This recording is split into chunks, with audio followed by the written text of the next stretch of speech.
welcome to Circle of Friends. Amy Whitney here today with a very special guest, Val Goodman. Val's a yoga guide from Tennessee, and she's the newest member here at Inspirational Transformational Network. She will be contributing a monthly blog post based around yoga. Valerie has been kind enough to stop by for a chat today. So without further ado, welcome to the show, Val. Hi there. It's really, really wonderful to chat to you. Now, just to give the listeners a little bit of background information about you, do you mind taking us through your absolutely incredible story about how you came to practice yoga? No, not at all. It's actually, I think, pretty important because a lot of people, everyone struggles with something along their life that kind of pushes you to open up to something new. And for myself, personally, I had a lifetime of epilepsy. And as I was approaching my upper 30s, the seizures were getting out of control. And I was so blessed to have been approved and basically they found the source of the seizures, and I was able to have the amygdala and hippocampus, which helps with memory, which explains why I have bad memory, so that I can use that as my excuse. But anyway, they were able to eliminate the epilepsy, but after I got rid of the epilepsy, I got off the medicine that I had been taking for 30 years, which ignited panic attacks, depression, no sleep, and doctor after doctor could not figure out what was happening. And finally, somehow, some way, just by the grace of God, I ran across a meditation CD by Dr. Jeffrey Thompson, and in listening to it, it calmed me down, and then the ripple effect of that led me to yoga, which I had never even really heard of. And the rest just has made my life a life that I've never dreamed I could live before. So following your operation, the epilepsy was gone, but what you were left with was it withdrawal from the medication, or it was just such a shift in you from the trauma, or like with the depression and things like that? Or you just still don't know? Well, I'm assuming after I've taken a slew of different medications. I used to take a slew of medications when I had epilepsy, and they kept on upping the dose, and the body just was immune to it.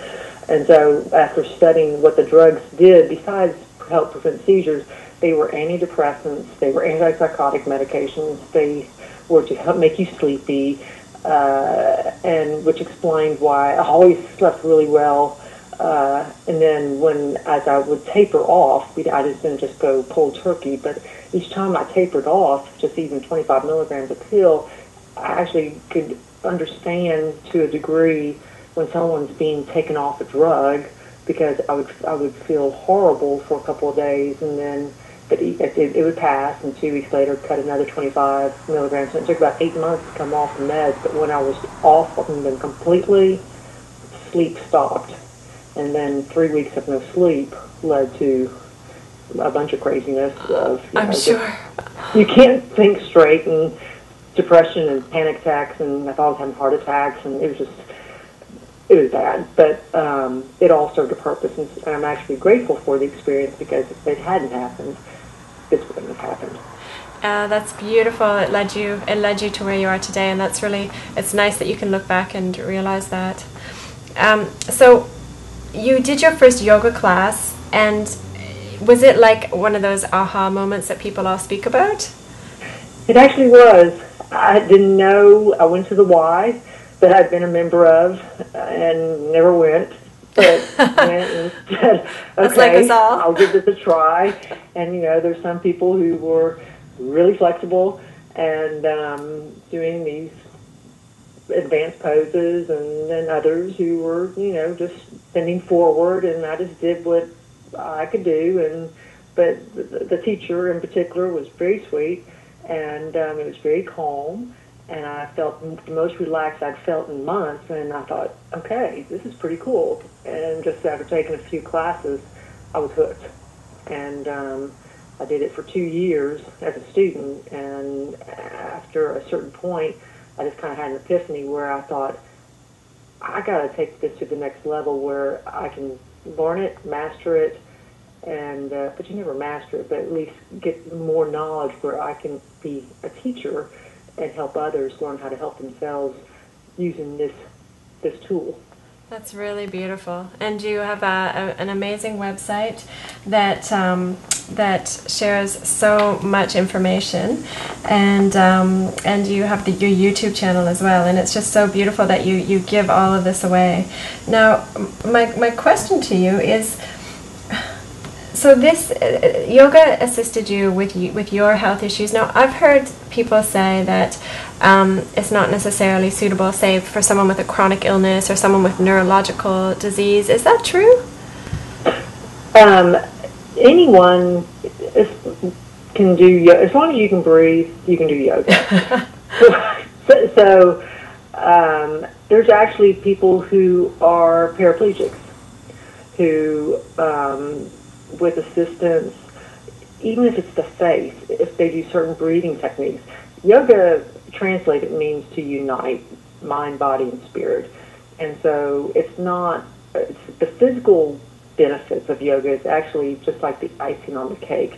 Yoga goes much deeper, and the more one practices yoga, the more they understand and have those revelations that I understand me, what's best for me, and how to live your life to the fullest and how to evolve. And that's what it's done for me personally, and it's just a continuous fun journey of discovery. And like people with MS, yes, there's certain restrictions on what they can do and not do, like they can't build up heat, but you can still move and you can still lengthen and you can still open space. And actually has been shown and proven, because there's been a lot of studies that have been going on, and doctors it's becoming more common for doctors to recommend for their patients with various things to practice yoga.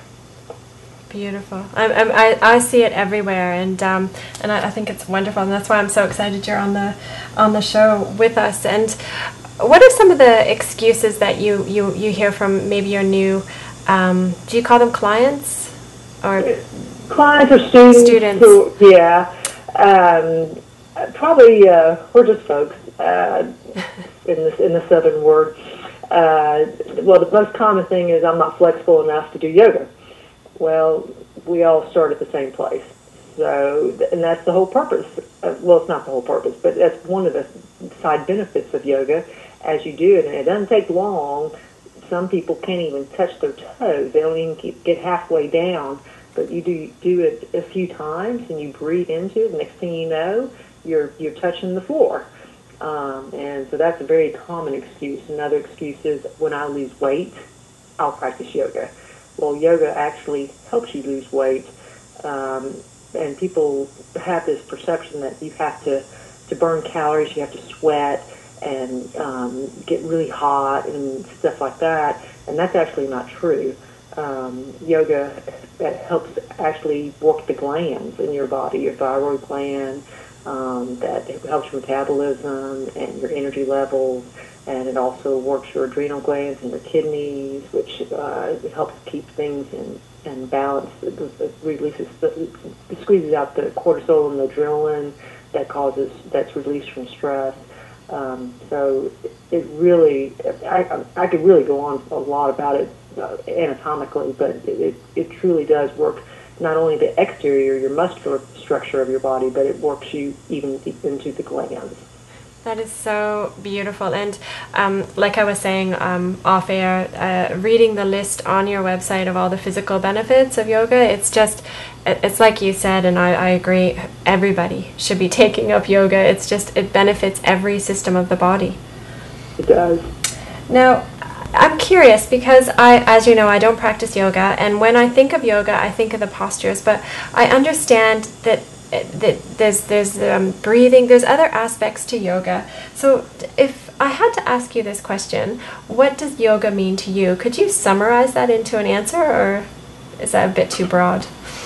Well, for me, yoga is a journey. Yoga is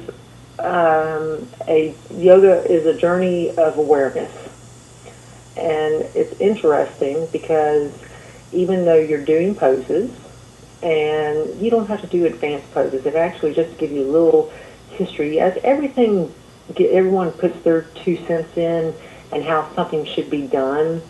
As it came to the West, and we need to thank Donga White, who's in Santa Barbara, California. Because of him, yoga came to the West, in the United States. He brought it in the late 60s, and he's still there. He's awesome. But I learned from him that actually some of the poses that you see where you think to yourself, oh my gosh, I would have to be double jointed in order to do that.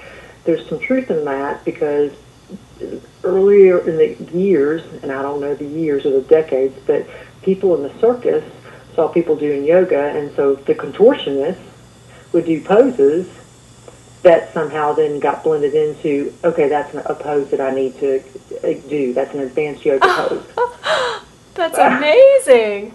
Right. So in actuality, things that people see, they always show, and particularly in advertising and stuff like that, really advanced poses or twisted poses, and think, oh my God, they must be a rubber band. That's really not what you're shooting for.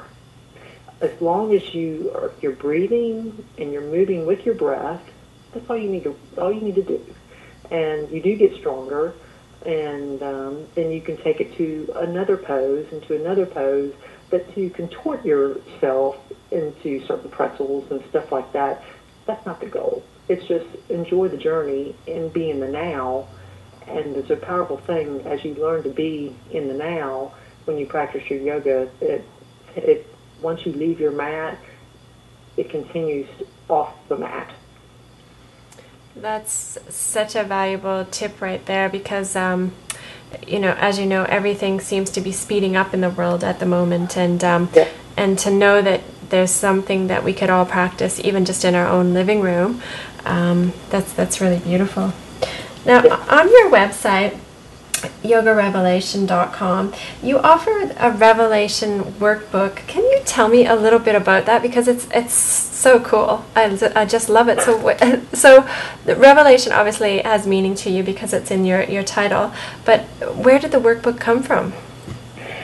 Well, it actually was kind of a revelation, so to speak. I don't know something just, when I kind of started the journey of I got to share this with other people besides teaching, and started my website and the YouTube and stuff, it just was, I was going, what do I want to name this? And it was just like, this is a revelation to me, and it's not from the biblical source of revelation. It's not to have a negative connotation of revelations, which sometimes can have, the world comes in and it's not.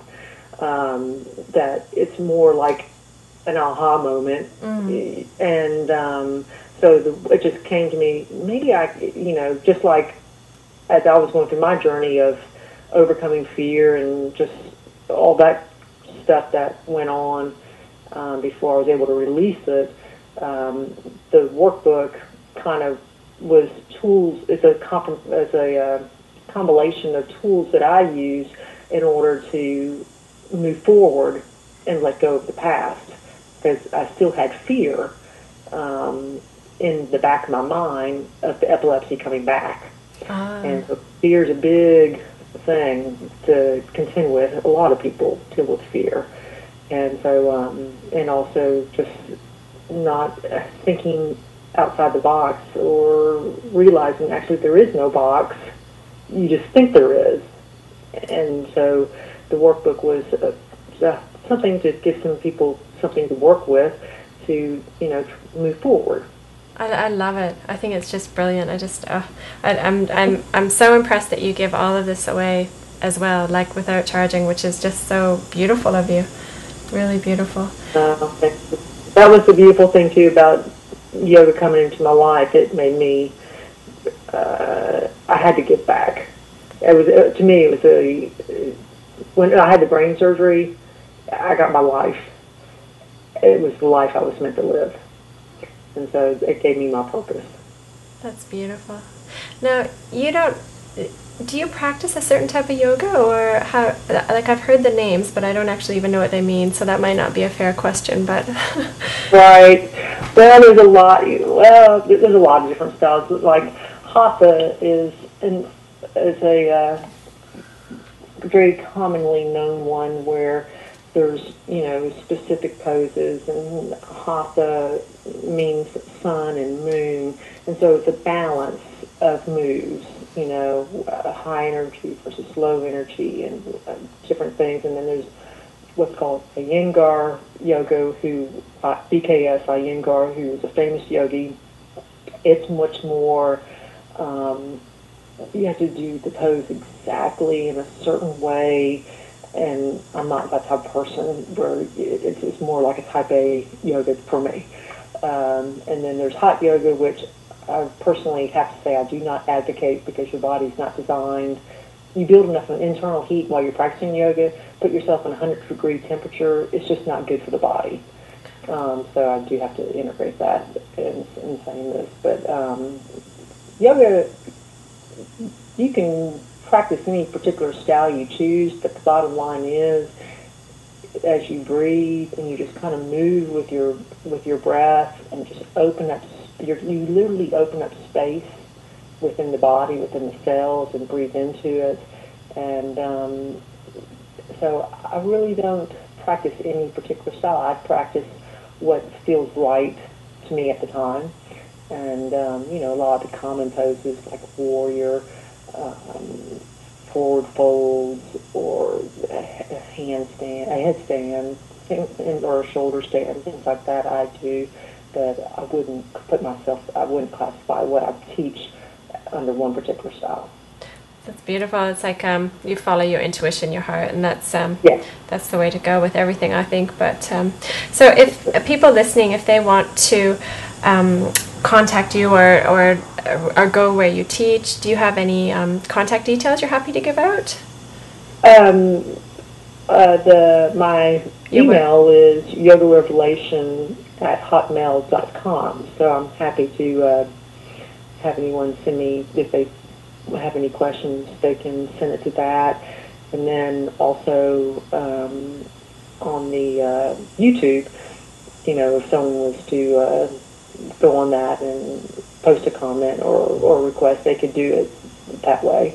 And I'll answer the best I can. And if I don't know the answer, then I'll do some homework and I'll get back. That's really sweet. And what's been your biggest inspiration? It doesn't have to even be around yoga. I just like to ask all my guests that question. My biggest inspiration in life, or in life, could be anything. It could be to do with yoga or not. It's up to you. That's a loaded question. If you have children, they're listening.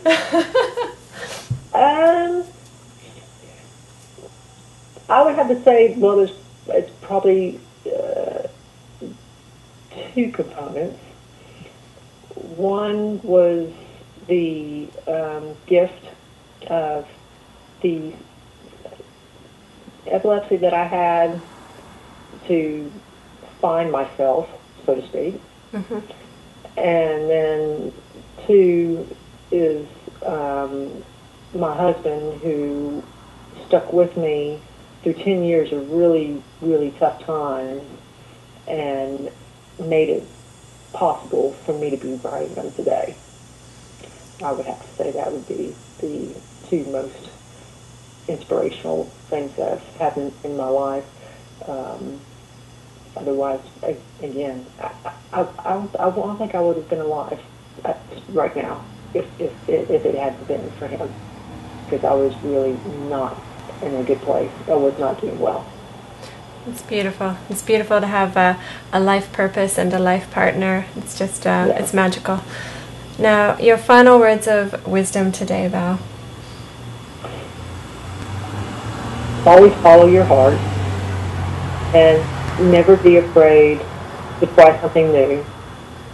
Because if you never try anything new, or if you always fear not doing well at something, you close yourself to so many opportunities. You always have to kind of keep the Zen mind, which is the beginner's mind. And as long as you always keep a beginner's mind in whatever you do, everything's pretty cool and pretty exciting. And life's a lot more fun that way. Thank you so much for your time today. You're welcome. Very happy to talk to you.